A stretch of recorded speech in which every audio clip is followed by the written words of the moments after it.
नमस्कार दोस्तों, बहुत बहुत स्वागत हो आपको अपना YouTube चैनल लर्निंग पॉइंट पर। दोस्तों, आज के इस वीडियो में हम कक्षा 10वीं के संस्कृत के उन सभी ऑब्जेक्टिव प्रश्नों को समझेंगे जिसके इस बार की एग्जाम यानी कि 2025 के एग्जाम में आने की 100% गारंटी है। दोस्तों, इसके लिए हमने ऑब्जेक्टिव प्रश्नों के कुल 10 सेट बनाए हैं जिसके प्रत्येक सेट में 30-30 प्रश्न है, यानी कि 10 सेट में 30 × 10 कुल 300 प्रश्न है, जिनमें से 150 प्रश्न आपके बुक से तथा 150 प्रश्न व्याकरण से बताए गए हैं। दोस्तों, हम आपसे ये वादा भी करते हैं कि यदि आप हमारा ये प्रत्येक सेट का वीडियो सिर्फ एक बार पूरा देख लेते हैं तो फिर आपको इस बार की एग्जाम में एक भी ऑब्जेक्टिव प्रश्न छूटने वाले नहीं है। दोस्तों, हम जानते हैं कि आपका एग्जाम बहुत ही निकट है और अभी आपका समय बहुत ही ज्यादा महत्वपूर्ण है, तो फिर बिना समय गवाए चलिए डायरेक्ट वीडियो शुरू करते हैं। तो हमारा सबसे पहला प्रश्न कहता है कि गुजरात प्रदेश स्थित टंकारा ग्राम किसका जन्म स्थल है। ए में है स्वामी विवेकानंद, बी में है स्वामी बिरजानंद, सी में है स्वामी दयानंद, डी में है इनमें से कोई नहीं। तो हमने आपको स्वामी विवेकानंद पाठ में पढ़ाया था कि गुजरात प्रदेश स्थित टंकारा नामक गांव में स्वामी दयानंद का जन्म हुआ था। तो सही आंसर क्या हो जाएगा? सी नंबर, स्वामी दयानंद। चलिए आगे, अब दूसरा प्रश्न कहता है कि बिना बुलाए कौन आता है। ए में है सज्जन, बी में है दुर्जन, सी में है मूर्ख तथा डी में है इनमें से कोई नहीं। तो ये भी हम आपको नीति श्लोका पाठ में पढ़ाए थे कि अनाहुत प्रवेशति अपरिष्यत बहुभास्ते अविश्वसनीय विश्वस्ति इति मूर्ख चेता नराधमः, कि जो बिना बुलाए आता हो, जो बिना पूछे बहुत बोलता हो और जो विश्वास करने के लायक ना हो उस पर भी विश्वास करने वाला व्यक्ति मूर्ख होता है। तो यहाँ पूछ रहा है बिना बुलाए कौन आता है, तो मूर्ख आता है। आंसर क्या हो जाएगा? सी नंबर, मूर्ख। चलिए आगे देखिए। आगे अब तीसरा प्रश्न कहता है कि महत्राम भिक्षाम याचे, यह किसकी उक्ति है। यानी कि महत्राम भिक्षाम याचे, बहुत बड़ी भिक्षा मांगने आया हूँ, यह किसकी उक्ति है, यह कौन बोल रहा था। ए में है कर्ण की, यानी कि कर्ण बोल रहा था, बी में है शल्य की, सी में है शक्र की, डी में है इनमें से कोई नहीं। तो ये भी हम आपको कर्णस्य दानवीरता पाठ में पढ़ाए थे कि शक्र जो है कर्ण से कहता है कि बहुत बड़ी भिक्षा मांगने आया हूँ। तो सही आंसर क्या हो जाएगा? सी नंबर, शक्र की। चलिए आगे, अब चौथा प्रश्न कहता है कि विजय भट्टारिका किसकी पत्नी थी। ए में है चंद्रादित्य की, बी में है चंद्र किशोर की, सी में है चंद्रगुप्त की, डी में है चंद्रशेखर की। तो ये भी हम आपको चौथे पाठ में संस्कृत साहित्य लेखिका पाठ में पढ़ाए थे कि चंद्रादित्य की रानी विजय भट्टारिका थी। और यहाँ कह रहा है विजय भट्टारिका किसकी पत्नी थी, तो चंद्रादित्य की पत्नी थी विजय भट्टारिका। ए नंबर सही आंसर हो जाएगा। चलिए आगे देखिए। आगे अब पांचवा प्रश्न कहता है कि किस देश में देवता बार बार जन्म लेना चाहते हैं। ए में है भारत, बी में है नेपाल, सी में है यूनान, डी में है भूटान। सही आंसर क्या हो जाएगा? ये तो आपको ही पता होगा कि भारत है, कि भारत देश में देवता बार बार जन्म लेना चाहते हैं। यहाँ हमारे देश में जो है भगवान स्वयं हरि भी खूब प्रसन्न है। चलिए छठा प्रश्न कहता है घर में लगी आग को देखकर कौन लोग पलायमान हो गए। यानी कि घर में लगी आग को देखकर कौन लोग पलायन हो गए, भाग गए। तो जो धूर्त लोग था वो लोग भाग गए, जो नकली आलसी थे, धूर्त लोग थे, जो चोरी छुपा करके जो है कृत्रिम आलसी दिखाकर भोजन ग्रहण करते थे वो लोग भाग गए, उन्हीं को धूर्त कहा जाता है, वही लोग धूर्त लोग भाग गए। सही आंसर क्या हो जाएगा? D number. चलिए आगे देखिए। आगे अब सातवां प्रश्न कहता है निरुक्त का क्या कार्य है। ए में है यथार्थ बोध, बी में है अर्थबोध, सी में है वेदार्थ बोध, डी में है तत्वबोध।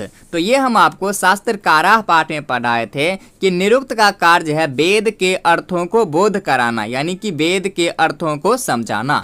तो सही आंसर क्या हो जाएगा? सी नंबर, वेदार्थ बोध, वेद के अर्थों को समझाना। 8 नंबर प्रश्न कहता है कि वैदिक साहित्य का अंतिम भाग क्या है। तो ये तो पहला पाठ में ही पढ़ाया गया था कि वैदिक साहित्य का अंतिम भाग उपनिषद है। चलिए आगे देखिए। आगे अब 9वां प्रश्न कहता है कि अणु से भी छोटा क्या है। तो ये तो आप भी जानते हैं, ये तो बताने की जरूरत ही नहीं है कि आत्मा है। अणु से अणु क्या है? आत्मा। 10वां प्रश्न कहता है काव्य मीमांसा नामक ग्रंथ किसने लिखा? ए में कहता है चंद्रशेखर, बी में कहता है वीरेश्वर, सी में कहता है राजशेखर, डी में कहता है हिमांशु शेखर। तो हमने आपको पाटलिपुत्र वैभवम पाठ में पढ़ा था कि चंद्रशेखर ने लिखा था। काव्य मीमांसा नामक ग्रंथ किसने लिखा? तो चंद्रशेखर ने लिखा। चलिए आगे देखिए। आगे अब 11 नंबर प्रश्न कहता है पाटलिपुत्र किस नदी के किनारे अवस्थित है? ये तो बताने की जरूरत ही ना है कि गंगा नदी किनारे अवस्थित है। आगे 12 नंबर प्रश्न कहता है विद्यापति कौन थे? तो मैथिली कवि थे। विद्यापति मैथिली कवि थे। चलिए आगे देखिए। आगे अब 13 नंबर प्रश्न कहता है पाटलिपुत्र में कौमुदी महोत्सव किस ऋतु में मनाया जाता है? ए में कहता है वर्षा ऋतु, बी में कहता है ग्रीष्म ऋतु, सी में कहता है शरद ऋतु, डी में कहता है हेमंत ऋतु। तो पाटलिपुत्र में जो है कौमुदी महोत्सव शरद ऋतु में मनाया जाता है, जो दुर्गा पूजा के अवसर पर वैसा ही दृश्य देखने को मिलता है। ये हम आपको पाटलिपुत्र वैभव में पढ़ाए थे। आगे देखिए 14 नंबर प्रश्न कहता है नीतिकारों द्वारा शत्रु किसे कहा गया है? ए में कहता है आलस्य को, बी में कहता है क्षमा को, सी में कहता है क्रोध को, डी में कहता है बल को। तो ये हम आपको तीसरे पाठ में आलस्य पाठ में पढ़ा था कि आलस्य को जो है नीतिकार लोग सबसे बड़ा शत्रु मानते हैं। या कहता है नीतिकार लोग शत्रु किसे माना गया है? तो आलस्य को माना गया है। चलिए आगे देखिए। आगे अब 15 नंबर प्रश्न कहता है महर्षि याज्ञवल्क्य की पत्नी का क्या नाम था? ए में कहता है मैत्रेयी, बी में कहता है अपाला, सी में कहता है गार्गी, डी में कहता है उर्वशी। तो महर्षि याज्ञवल्क्य की पत्नी मैत्रेयी थी। महर्षि याज्ञवल्क्य की पत्नी मैत्रेयी, ए नंबर सही आंसर। आगे देखिए 16 नंबर प्रश्न कहता है जनक की सभा में शास्त्रार्थ कुशल महिला कौन थी? ए में कहता है गार्गी वाचक नबी, बी में कहता है यमी, सी में कहता है इंद्राणी, डी में कहता है बागाम्भरिणी। तो हमने आपको पढ़ाया था संस्कृत साहित्य लेखिका में कि जनक की सभा में जो है शास्त्रार्थ कुशल महिला जो है गार्गी वाचक नबी थी। चलिए आगे देखिए। आगे अब 17 नंबर प्रश्न कहता है विजयांका किस कल्प की कवित्री थी? तो विजयांका प्रथम कल्प की कवित्री थी। प्रथम कल्प में आपको सही करना है।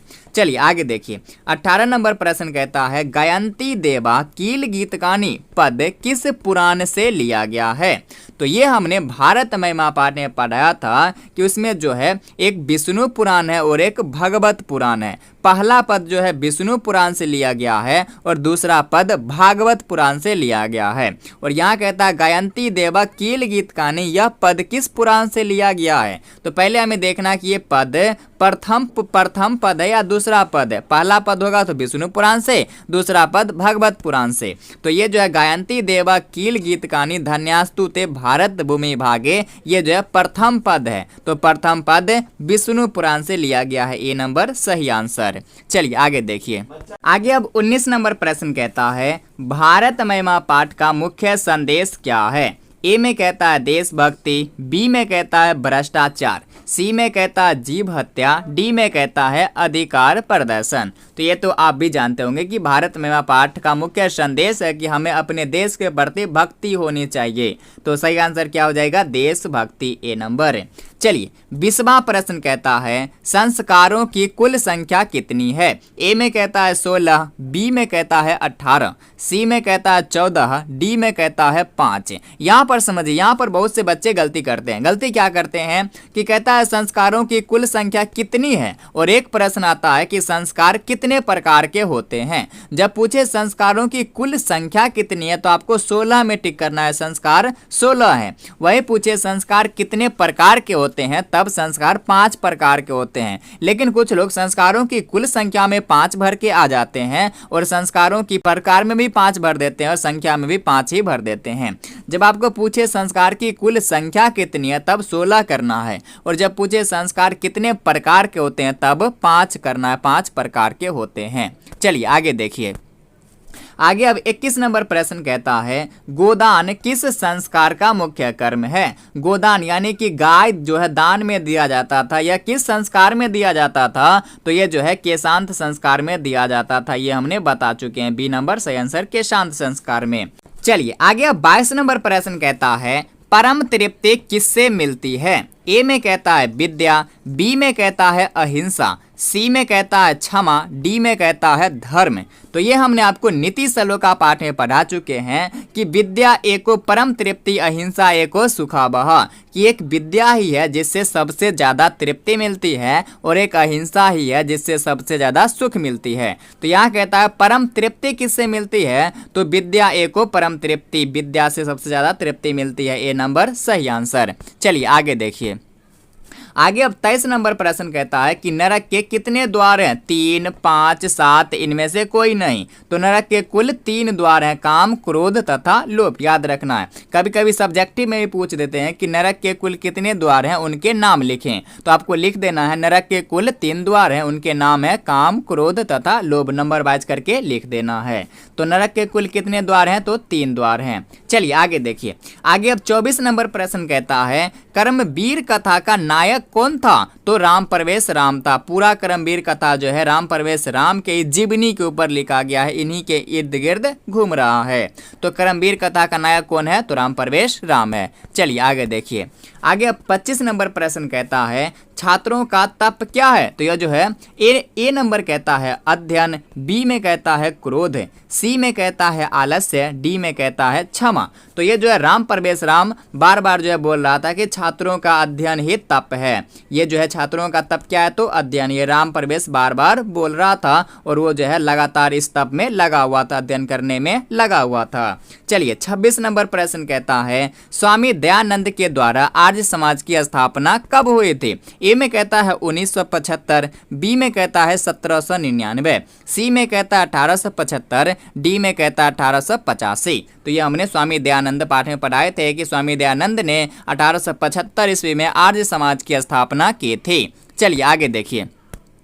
आगे अब 27 नंबर प्रश्न कहता है कि बिरजानंद किसके गुरु थे।